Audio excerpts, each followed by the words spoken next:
আশা করি আপনারা সবাই ভালো আছেন। কাজের বিষয় ইউটিউব চ্যানেলের পক্ষ থেকে আপনাদের সবাইকে জানাচ্ছি স্বাগতম। আজকে যে বিষয় নিয়ে আলোচনা করব, কাজের বিষয়ে আপোষ তালাক অথবা খোলা তালাক দেওয়ার নিয়ম। কাজের বিষয়ে আপোষ খোলা তালাক দিলে হলে অবশ্যই ছেলে মেয়ে স্বামী স্ত্রী দুজনকে কাজের বিষয়ে আসতে হবে, আর পাশাপাশি সাক্ষী নিয়ে আসতে হবে। সাক্ষী যদি আপনার রক্তের সম্পর্কে গার্ডিয়ান নিয়ে আসেন সবচেয়ে উত্তম, কারণ এখানে লেখা থাকে সকল পাওনা দানা আদান মোড়ের টাকা মেয়ে তার ইদ্যুৎকালীন খোরপোশ বুঝিয়া পাইয়া স্বাক্ষর করিল। তো এরকম শর্ত লেখা থাকার কারণে সবচেয়ে উত্তম হলো মেয়ে পক্ষ বা ছেলে পক্ষের গার্ডিয়ানগণ সাক্ষী হিসাবে থাকা।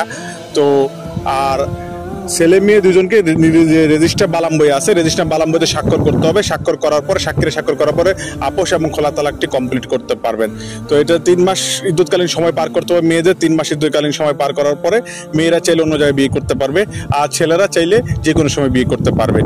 তো এই ক্ষেত্রে আপোষ এবং খোলা তালাক করার পরে অন্য কোনো দাবি দেওয়া এবং কোনো না দাবি দেওয়া যদি কেউ করে কোনো পক্ষ।